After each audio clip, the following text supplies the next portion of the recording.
Right. In the last class, I have explained about thermal conditions. Right. Again, today I'm going to explain about photochemical conditions. Right. In thermal conditions, as we have considered the HOMO level or in the ground state, in photochemical condition, we have to consider the HOMO in excited state. The same example I have taken where it is involving in pericyclic reaction and it is subjected to cyclization. Right. As I already told. First of all, we have to write the electronic configuration of this molecule. So I have written the electronic configuration for this one as it is in the excited state. Right, in the excited state, there is a distribution of electrons to the next level, next higher energy level. Right, so here our HOMO is psi3 now. So what is HOMO and what is LUMO? If you don't understand, please you can watch my previous classes. Right. So we are taking the Psi3 level. In Psi3 level, as we know, when we are calculating the number of nodes, number of molecular orbitals minus 1 will give the number of nodes. Right. So here number of nodes are 2. So in photochemical condition also we are doing both con rotation as well as dis rotation. Right, in con rotation, so we are, as I told, we are taking only the last two molecular orbitals here. So in con rotation, when you are rotating, suppose this is my molecular orbital, I am rotating, so this is my shaded portion and this is my unshaded portion. Right, so this one I am rotating in clockwise direction. Right, now green part is here, nothing but our shaded part is here. Now I'm considering this molecule. Right, the shaded portion is on the top. Now again for this molecule also, this molecular orbital also I'm rotating in clockwise direction. Right, again this will be like this. This is my shaded portion now and this is my unshaded portion. Right, so these two are leading to anti-bonding interactions, one shaded portion and one unshaded portion. Definitely they will lead to anti-bonding interactions. Right, next I'm considering another level, that is, so sorry, I'm considering the same level, that is psi3 level, but I'm doing this rotation now.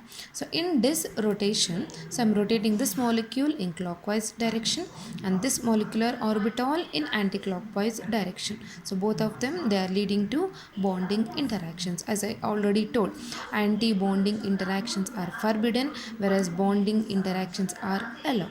Right, so this is a 4n system.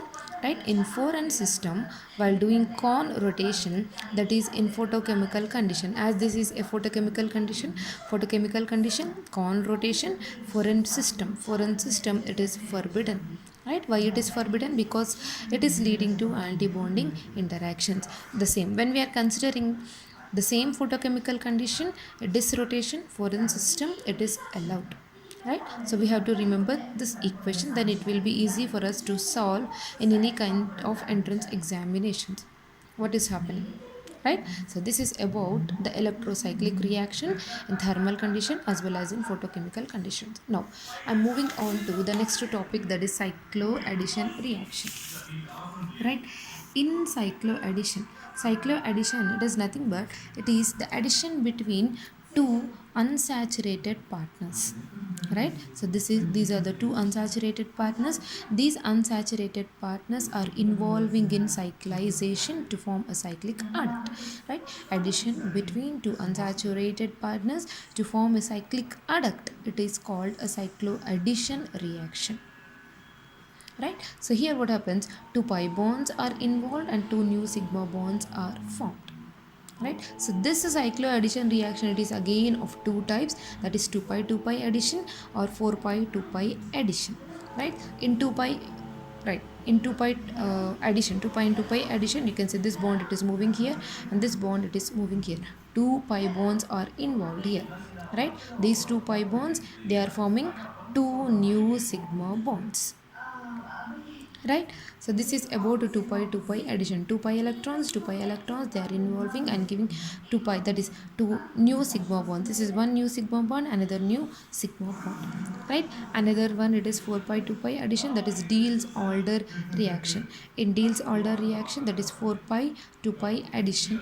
In 4 pi 2 pi addition, yes, when this bond it is moving here, this is moving here and this is moving here, you can show the cyclization like this. This is this one here. Right, a new pi bond is formed and two new sigma bonds are formed in 4 pi 2 pi addition, right? 2 pi bonds are involved, isn't it? 2 pi bonds, right? Here 2 pi bonds are involved and two new sigma bonds are formed, right? Two new sigma bonds, 2 pi bonds are involved and two new sigma bonds are formed, right? This is about cycloaddition reaction. Next type, it is for sigmatropic rearrangement reaction. In sigmatropic rearrangement reaction, it is a concerted reaction. Yes, all pericyclic reactions are concerted reactions. It is a reaction in which an atom or a group along with its sigma bond, any atom or any group with its sigma bonded electrons, it is migrating from one position to another position within the pi system. This is known as sigmatropic rearrangement. Sigmatropic rearrangement, where sigma electrons are involved in rearrangement, nothing but sigmatropic rearrangement reaction. So there is an example. So here, suppose consider this X as a hydrogen atom, right? This is an atom.